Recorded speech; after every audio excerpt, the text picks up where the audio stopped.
नमस्कार, मैं रुक्मिणी और आप देख रहे हैं खबर Asansol, sponsored by Mahi banquet hall.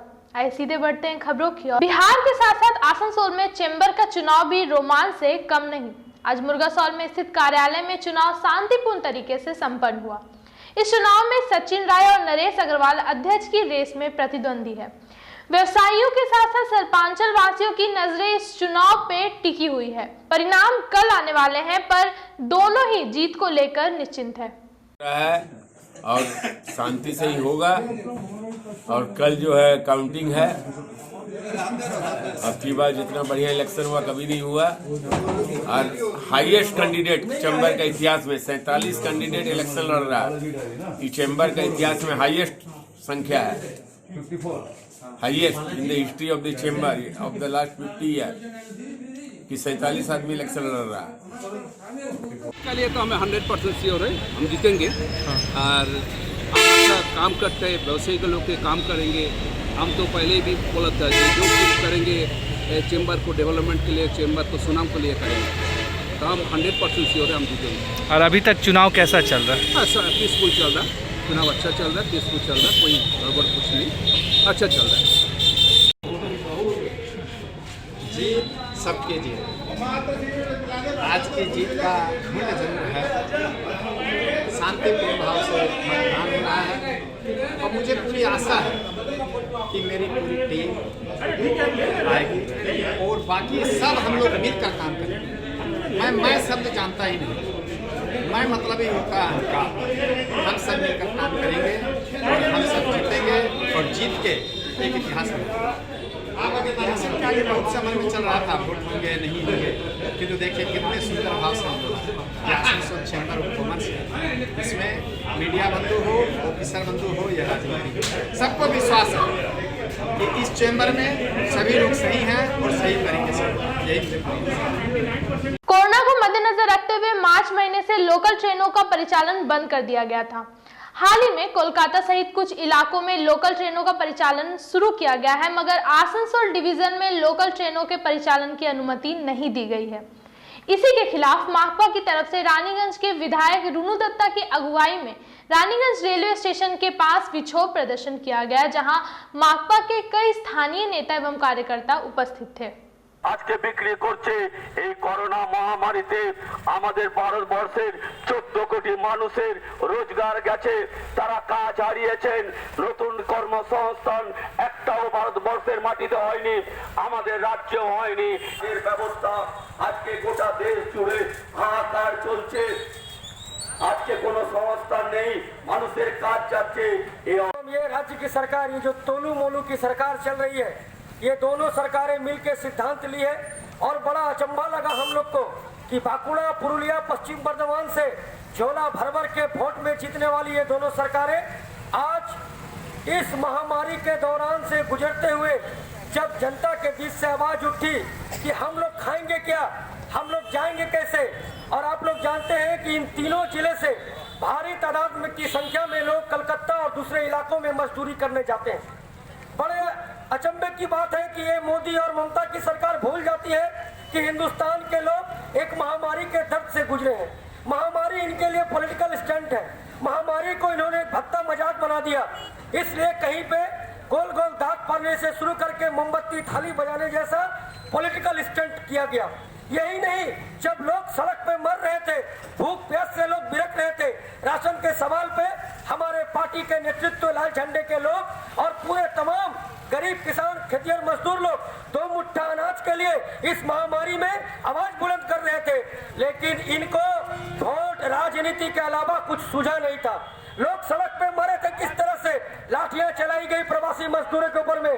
और यहाँ जो रेलवे के सामने खड़े हैं, इस रेलवे होकर में पूरे हिंदुस्तान में लाख नहीं करोड़ के तादाद में कूली करने वाले, हौकरी करने वाले, जो अपना जिंदगी रेल के डिब्बों में बादाम बेचकर, चना बेचकर अपना जिंदगी गुजर करते हैं। क्या यहाँ के हुक्मरान ममता, मोदी और यहाँ के माननीय सांसद, जिनको यहाँ के लोग मिस्टर इंडिया कहते हैं, आपको पता है माननीय मोदी जी कि इस रेलवे में काम करने वाले हॉकरों के ऊपर 6 महीना 7 महीने में जो गुजरा है उसका दर्द क्या कलकत्ता के काली पहुंची है? नहीं पहुंची है। क्या रेल की पटरी में कटने वाले 17 लोग जिनके खून के छींटे आज भी मुजफ्फरपुर के लाइन पर मौजूद है, और खून का दाग क्या काली घाट मुजफ्फरपुर से होकर नीतीश बाबू के द्वारी से होकर दिल्ली तक पहुंची थी? नहीं पहुंची थी।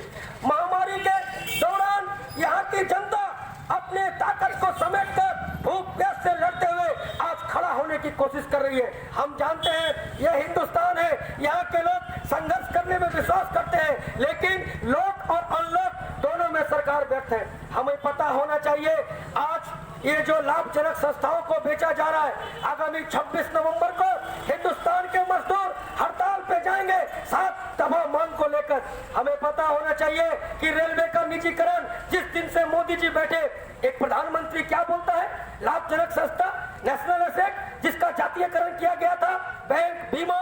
हम लोग जानते हैं कि रेलवे कोयला खदान का सरकारीकरण हुआ था, जातीयकरण हुआ था, और हमारा हिंदुस्तान के राष्ट्रीय कोषागार में ये वही लाभजनक संस्थाएं हैं जिनको नवरत्न कहा जाता है।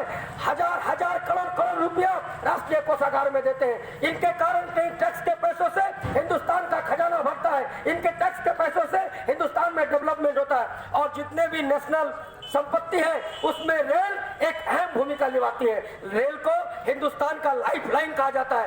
आसनसोल साउथ थाने के सामने आज भाजपा की ओर से बीजेपी कार्यकर्ता की हत्या के खिलाफ में प्रतिवाद सभा का आयोजन किया गया। इस सभा में सुदीप चौधरी, विरगू ठाकुर, मदन मोहन चौबे आदि उपस्थित थे।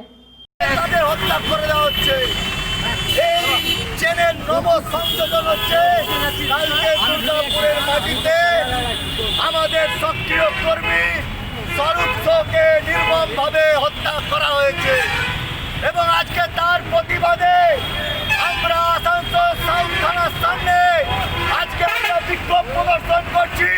তার একটাই কারণ বন্ধু, আমরা বারবার থানাকে বলে যাচ্ছি এইভাবে ভারতীয় জনতা পার্টিদের উপর যে আক্রমণ তৃণমূল কংগ্রেসের দ্বারা করে যাচ্ছে, পুলিশ প্রশাসন এতদিন ধরে এত মার্ডার হয়েছে, এত জায়গায় বিজেপি কর্মীরা করেছে, অথচ কোনো জায়গায় দোষীদেরকে ধরা হয়নি। পুলিশ নিশ্চুপ হয়ে বসে আছে, পুলিশের হাতে পুলিশ চুরি করে দিয়েছে, পুলিশ কোনো রকম কাজ করছে না। বন্ধু, আমরা দেখতে পাই তৃণমূলের গুন্ডাদের এত পুলিশের ভয় যে তারা পুলিশের তলায় লুকিয়ে যায়। আমি এইখানে সাউথ থানায় তাদেরকে বলতে এসেছি যে আপনাদের যে দায়িত্ব দেওয়া হয়েছে সমাজকে রক্ষা করার জন্য, আইন শৃঙ্খলাকে রক্ষা করার জন্য, আপনারা সেই দায়িত্ব পালন করুন।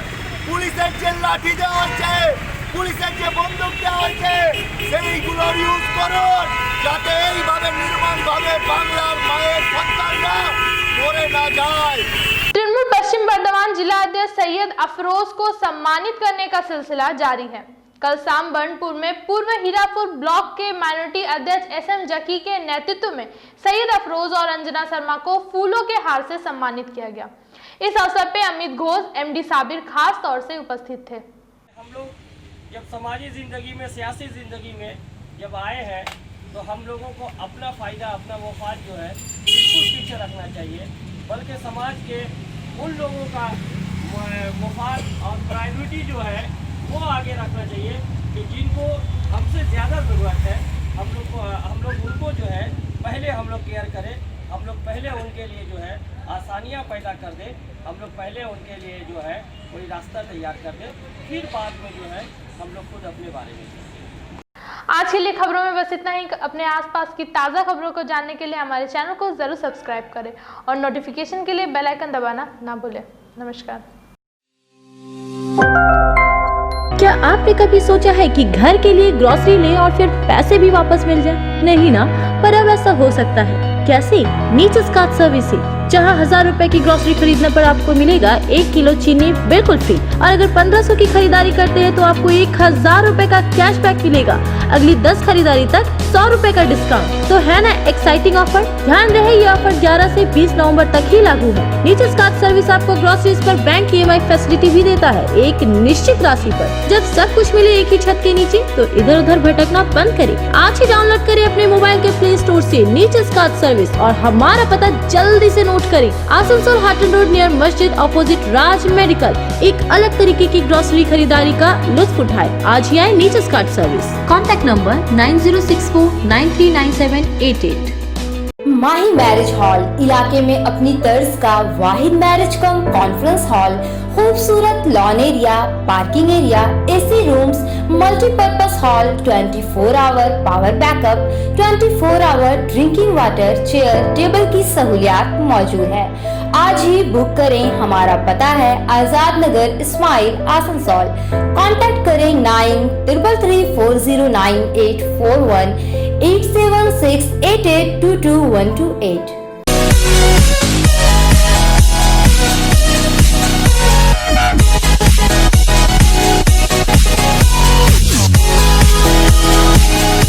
आसनसोल नगर निगम के तत्वाधान में मिशन निर्मल बांग्ला को सफल बनाएं। हमारी प्रतिज्ञा, हमारा गर्व। एक बात सभी याद रखें, कचरा जहाँ तहाँ ना फेंके। कौन सा कचरा कहाँ डालना है अच्छी तरह से समझना है। स्वयं जागरूक हो, औरों को भी जागरूक करें। रिड्यूस, रीयूज और रिसाइकिल प्रक्रिया को अपनाएंगे, सुंदर स्वस्थ आसनसोल बनाएंगे। आसनसोल नगर निगम के ग्रीन और ब्लू बीन का सही इस्तेमाल करें। प्लास्टिक का व्यवहार ना करें और लोगों को भी जागरूक करें। सुंदर परिवेश गढ़े, स्वस्थ रहे। आसनसोल नगर निगम सदैव आपकी सेवा में उपस्थित है। Clean Asansol, green Asansol.